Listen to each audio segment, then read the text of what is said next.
Iya, itu pas tuh 6 tahun yang lalu tuh. Itu 17 Agustus gue inget banget. Iya, iya. Oh iya, 17 Agustus itu ya. 17 Agustus 2000. Bener ya, Iya, itu 2013 17 ya? Agustus 2014 ya? 2014 tuh. 2014. Iya. Nah, Oh, berarti sudah 6 tahun lo gitu. berkarya di dunia stand up comedy ya? Iya, Mantap. Nah, alhamdulillah. ngomong-ngomong Australia Mas Jack. Nah, gue mau nanya soal ya pendidikan lo. Ya Mm-mm, tadi kan lo bilang dulu lo low vision. Nah, terus mm-mm. sebenarnya apa sih yang terjadi sama diri lo Mas Jack? Gue itu lahir dengan kelainan darah. Jadi kalau si darah ini melewati area sekitar retina, dia menimbulkan pigmentasi. Kalau nama penyakitnya sih retinitis pigmentosus. Jadi gue dilahirkan itu dengan kondisi low vision, tapi low visionnya masih mungkin saat itu hanya berapa persen gitu ya. Jadi gue juga nggak ngerasa gitu bahwa penglihatan gue bermasalah. Ketika udah SD sekitar umur 10 tahun gue baru ngerasa penglihatan gue bermasalah. Jadi gue nggak bisa ngelihat di cahaya yang kurang gitu, jadi kayak maghrib gitu gue udah nggak bisa ngelihat gitu. Terus kalau misalnya mungkin lampu 25 watt zaman dulu ya, lampu pijar 25 watt zaman dulu tuh gue nggak bisa baca gitu. Jadi harus yang, kalau zaman dulu lampu pijar itu gue harus yang 100 watt gitu, atau gue harus dibantu pakai lampu belajar yang terang baru gue bisa ngebaca gitu. Dan lama-lama itu hilang, penglihatan gue jadi tambah menyempit juga, jadi tunnel vision kalau dibilang apa, kalau istilah ininya tuh tunnel vision itu jadi kayak gue hanya bisa melihat fokus ke depan, kiri kanannya nggak kelihatan. Dan terus lama-lama sisa dari penglihatan itu jadi buram gitu. Itu yang terjadi sama saya Sampai akhirnya sekarang menjadi blind man Jack. ya. Sekarang ngomong soal pendidikan Mas Jack. Nih gue salah satu orang yang terinspirasi dengan Blind Man Jack. Jadi lo cerita sendiri deh Mas Jack, boleh ya, tentang pendidikan lo. Lo sekolah di mana sampai sekarang akhirnya lo bisa sampai mendapat gelar pendidikan yang nggak semua orang bisa gitu. Oke, gue dulu S1 gue tuh di universitas di Jakarta ya, apa namanya, dan ketika ini for your information, waktu gue masuk kuliah, dulu tuh gue udah dalam keadaan tidak bisa membaca textbook, jadi gue udah kesulitan banget untuk membaca textbook, dan gue juga kesulitan untuk mengenal muka orang. Jadi gue mungkin bisa melihat muka orang itu dari jarak 2 meter baru gue tahu itu siapa gitu ya waktu itu. Dan yang lebih parahnya lagi adalah gue sebenarnya waktu itu udah lost hope dengan kondisi gue. Jadi gue tahu waktu itu bahwa gue akan menjadi seorang tunanetra, gue akan buta gitu ya. Tapi gue nggak tahu gue bisa jadi apa gitu loh. Jadi karena waktu itu gue belum tahu, gue belum kenal komputer bicara, gue belum kenal dengan orang buta yang bisa kuliah tinggi atau jadi apa. Yang gue temuin orang-orang buta itu ya ngemis di jalan, jadi pengamen gitu, dan atau tukang pijet gitu ya. Dan waktu itu jujur aja, ini gue bukannya merendahkan pekerjaan pijet atau musisi ya, tapi pada saat itu memang gue takut, masa gue harus jadi tukang pijet juga sih, kan gue nggak mau jadi tukang pijet. Bukan karena apa namanya, bukan karena gue ngerasa itu pekerjaan rendahan, tapi itu bukan cita-cita gue, memang sesuatu yang bukan gue, apa yang bukan gue mau gitu kan. Jadi ada kekhawatiran ke situ gitu. Nah, jadi waktu gue kuliah pun, karena gue berpikir waktu itu kuliah juga nanti kalau lulus gue nggak bakal bisa jadi apa-apa, gue tetap jadi tukang pijet juga. Jadi kuliah gue juga malas-malasan doang. Itu kuliah bener-bener untuk nyenengin orang tua gue doang, karena mereka yang mendorong gue, oh lo harus kuliah gitu. Nah, singkat kata singkat cerita nih, udah jalan 3 tahun kuliah dengan asal lulus. Jadi nilai gue tuh C B 1 gitu kan, apa namanya, sisanya C lagi gitu. Nah, tiba-tiba gue ketemu dengan Ibu Mimi Lusli gitu. Yang saat itu Ibu Mimi Lusli itu, ini buat yang nggak kenal sama Mbak Mimi ini adalah perempuan tunanetra juga. Waktu itu dia lagi persiapan untuk ngambil master di Inggris. Dan itu adalah masternya dia yang kedua kali. Terus gue pikir ini orang tunanetra apa gila ya sebenarnya. Ya rencananya gue juga mau ini ngajak ngobrol dia di sini deh. Nanti kapan-kapan deh, mudah-mudahan kesampaian lah. Iya. Sip harus. Iya tuh. Gue juga belum pernah ngundang dia tuh. Ntar kapan-kapan juga gue pengen ngundang dia di channel gue. So anyway,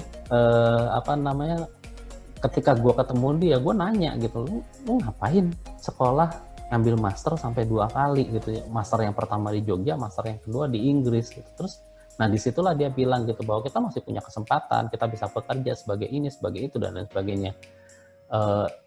Dan di situ akhirnya gue baru terbuka gitu bahwa even if you're blind doesn't mean it's the end of the world. You still have choices in your life, and it's up to you whether you want to take those choices or not gitu ya. Jadi dari situ gue dapat banyak informasi lagi, termasuk gue dirujuk ke Mitra Netra juga sama Mbak Mimi, dan akhirnya gue kayaknya waktu itu gue belum ketemu lu ya di situ ya. Tahun yang berapa? ngajar masih 90-an itu 90. Oh, belum. 7. Gue masuk 2006. Oke, Mbak Atrin. Kalau Anda menonton, saya sudah menjadi stand up comedian. Apa coba? Jadi iya. Anda nah itu gue belajar komputer bicara, gue belajar OM. Terus gue juga waktu itu dirujuk juga ke IB Foundation. IB Foundation itu dia kan fokus untuk yang low vision ya. Jadi gue belajar OM-nya itu dulu di IB Foundation. Untuk orientasi mobilitasnya. Tapi untuk assistive device gue belajar di Mitra Netra. Termasuk gue juga dulu belajar Braille. Nah, yang ngajarin gue Braille dulu ada namanya Kang Ajat Sudrajat tuh. Dia yang dulu ngajarin gue Braille. Nah, setelah gue ketemu Mbak Mimi itu, gue jadi terpacu untuk nyelesain kuliah gue kan.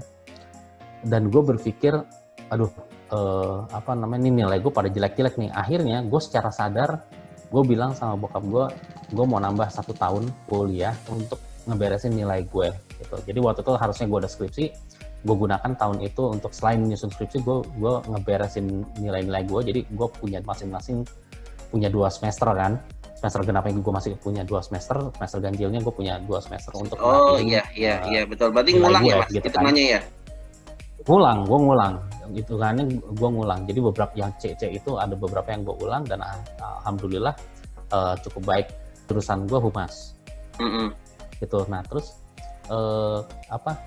ketika udah selesai kuliah, gue berpikir gitu loh, nih nggak bisa nih gue gue cuman gini doang. Kayaknya gue mau balas dendam dalam tanda kutip gitu kan. Gue mau balas dendam. Gue harus S2. Itu. Tapi pilihannya waktu itu adalah gue bekerja, gue nabung, gue S2. Kagak kekumpul-kumpul men. Duitnya. Gue bilang nih ada yang nggak beres nih, gue udah kerja sekian tahun kok duit gue nggak kekumpul-kumpul gitu, untuk kebanyakan gaul atau apa, gue nggak ngerti dah gitu kan. Nah terus sampai waktu itu gue ketemu teman-teman yang lain tuh, ada beberapa kawan yang lain bilang lu coba aja ambil beasiswa gitu, dan akhirnya udah gue nyoba ngambil beasiswa 4 kali nyoba gue gagal gitu. Nah terus sampai akhirnya ada AAS kan. Nah kalau dulu masih Australia Development Scholarship gitu. Iya dulu masih ADS. Nah, kalau sekarang waktu gue tuh masih Australian Development Scholarship, kalau sekarang Australian Award Scholarship kan. Nah gue dibilang udah coba aja tuh ADS. Nah waktu nyoba ADS itu, gue udah ngerasa, aduh ini nih kayaknya nih, waktu gue nih udah makin habis nih, karena gini, pilihan gue adalah gue mau bekerja terus, atau gue kuliah atau gue ngelanjutin kuliah S2. Gue udah punya karir waktu itu ya, artinya sebagai kalau bekerja gue udah punya karir sebagai seorang trainer waktu itu, dan cukup ini juga, artinya kalau misalnya gue waktu itu mau ngelanjutin S2, gue harus ngorbanin karir gue nih gitu. Ya, fokusnya 2 ke tahun trainer menjanjikan ya. ya Mas gitu ya. Nah akhirnya gue mikir waktu itu, ini 2011, lewat dari 2010 lah gitu ya, 2011, kalau gue nggak keterima ADS, udah gue mau stop nyari beasiswa, gue fokus kerja aja deh gitu. Gue akan prestasi gue akan di pekerjaan lah gitu. Dan ternyata 2011 itu gue apply ADS langsung dapet gitu. Jadi gue apply pertama kali langsung dapet. Terus 2012 itu gue PDT ya, pre-departure training, kita persiapan kan untuk bahasanya, kulturnya apa segala macam. Nah terus setelah itu 2013 gue berangkat. Nah gue ngambil S2 di Flinders University, itu di South Australia, kotanya kota Adelaide. Ya ini yang tadi yang gue bilang, nggak semua orang bisa, nggak semua orang punya kesempatan ya Mas Jack. Ini orang buta ngapain sih jauh-jauh kuliahnya ya? Ya. Aduh. Nah Mas Jack, terus gimana sih Mas Jack kuliah di luar negeri rasanya? Jadi orang buta yang kuliah di tempat orang yang bahasanya beda, terus ya pasti semuanya berbeda lah gitu. Seru ya, artinya pengalamannya tuh memang gak cuman di kuliahnya aja, tetapi ketika lo hidup di sana itu juga menjadi pengalaman tersendiri gitu ya. Ketika gue kuliah di Australia, gue tuh memutuskan untuk tidak tinggal sama orang Indonesia. Kalau menurut gue ini keputusan yang sangat berani buat gue juga, gitu. Karena orang selalu berpikir, lo gak bisa ngelihat, lo harus sama orang yang bisa bantu lo dong. Sementara gue juga berpikir bahwa orang yang bantu gue itu nggak harus selalu orang Indonesia, bisa siapa aja yang tinggal di sekitar gue. Itu yang pertama. Yang kedua, gue ngerasa kalau misalnya gue tinggal sama orang Indonesia, bahasa Inggris gue nggak akan berkembang. Mungkin selesai S2 gue jago bahasa Ambon, gue jago bahasa Aceh, gue jago bahasa Jawa gitu kan. Tapi gue khawatir dengan bahasa Inggris gue yang tidak berkembang, karena ya pasti kalau lo berkumpul dengan orang Indonesia, ini no hard feeling lagi ya ke teman-teman pelajar Indonesia ya, tapi kecenderungannya kan kita akan bicara bahasa Indonesia gitu, jadi kurang terpicu lah. Nah sementara gue mau memacu diri gue sendiri gitu. Akhirnya gue memutuskan untuk tinggal di satu rumah, dia ada 4 kamar di situ. Terus waktu itu ada 1 orang Australia, 1 orang Malaysia, yang 1 lagi itu orang Vietnam gitu. Dan gue malah bisa belajar macam-macam dari ketiga orang ini. Gue kan ngambil social work ya. Kebetulan si orang Australia yang tinggal sama gue itu kita sebutnya dia dole bludgers. Dole bludgers itu jadi orang yang pengangguran, dia bergantung dari subsidi pemerintah. Dia dapat BLT tuh dari pemerintah Australia. Dan akhirnya itu membuat dia jadi males-malesan, nggak mau kerja. Udah gue udah dapat dari pemerintah gitu. Nah berapa kali dia jadi bahan tulisan gue ketika gue kuliah itu. Jadi gue ngobrol sama dia sambil masak, gue ngobrol sama dia sambil sore-sore apa segala macam. Dia misalnya ngomel tentang pemerintah Australia gitu kan. Nah itu gue tulis gitu. Omelannya itu gue tulis sebagai salah satu perspektif dari remaja Australia yang sebenarnya males gitu. Apa sih yang diharapkan dari pemerintah Australia, sementara pemerintah Australia ngasih BLT itu kan maksudnya supaya dia mau melamar kerja, dia mengupgrade dirinya dan lain sebagainya gitu. Jadi justru tinggal dengan non Indonesia itu kita punya banyak keuntungan. Nah sementara di event-event tertentu pasti kita ngumpul sama orang Indonesia. Lebaran kita ngumpul sama orang Indonesia, Jumatan kita ngumpul sama orang Indonesia. Jadi kalau menurut gue nggak rugi juga kalau lo memutuskan untuk tinggal sama orang-orang yang non Indonesia. Pasti nanti juga lo akan ketemu juga dengan orang Indonesia. Nah itu sih salah satu keseruan yang gue alamin ya. Terus kalau dari kuliahnya sendiri, gue ngerasa lebih, artinya ketika gue kuliah S1, gue belum kenal teknologi tunanetra. Sementara waktu gue S2, gue udah banyak tahu tentang teknologi tunanetra juga yang bisa membantu tunanetra. Dan kampusnya juga cukup ramah ya untuk disabilitas, artinya mereka menyediakan bahan-bahan untuk tunanetra atau disabilitas yang lain untuk bahan bacaan dan lain sebagainya, itu cukup banyak juga gitu. Library mereka kan online, jadi gue tinggal klik nanti dikirim bukunya ke gue. Berapa waktu nanti filenya expired, nggak bisa dibuka lagi, gue harus register lagi. Tapi banyak sekali sarana aksesibilitas yang membantu perkuliahan gue sehingga gue akhirnya bisa selesai. Berapa tahun? Gue harusnya 2 tahun, tapi sekali lagi karena ada yang tidak lulus jadi gue ngulang setahun. Nggak setahun, setengah tahun. Ada satu semester yang ada satu ini. Jadi karena gini kondisinya, ini kalau didengar sama orang AS nanti banyak yang banyak yang salah paham. Jadi di AAS itu strict, lo strict banget bahwa lo harus selesai dalam waktu. Kalau master ya 2 tahun gitu ya, kalau PhD 4 tahun lo harus selesai. Di kondisi gue waktu itu adalah gue itu harus praktikumnya 1000 jam. Jadi di semester 2 itu gue praktikum 500 jam, di semester 3 gue praktikum lagi 500 jam. Nah karena waktu itu gue tinggal sendirian, jadi praktikum 500 jam itu sangat berat buat gue. 3 hari gue harus ngantor, setelah itu gue harus belanja kebutuhan gue sendiri, karena gue tinggal sendiri waktu itu. Jadi gue nggak ada pendamping. Gitu. Yang bantuin gue itu hanya itu tadi orang-orang yang ada di serumah gue, teman-teman Indonesia pada saat itu banyak yang bantu gue juga, tetapi secara prakteknya gue tinggal sendiri di rumah. Jadi gue belanja, gue masak sendiri, dan itu ternyata sesuatu yang sangat melelahkan sekali gitu. Jadi gue harus dari kantor, gue 3 hari gue praktikum di kantor karena itu kayak masuk kerja biasa kan. Terus 2 hari gue kuliah full gitu. Jadi agak kaget lah gue waktu itu, tepar juga. Terus kalau dengan cuaca, alhamdulillah gue cukup merasa Australia itu cukup bersahabat karena gue suka dengan cuaca dingin dan lain sebagainya. Tetapi lebih kepada ritme kerjanya yang bikin gue shock, sehingga akhirnya ada satu mata kuliah yang gue gagal. Nah ketika gagal itu gue ditanya gitu, kenapa kok bisa sampai gagal, ya gue ceritain gitu, gue harus praktikum, gue harus ini, gue harus itu, dan gue agak keteteran.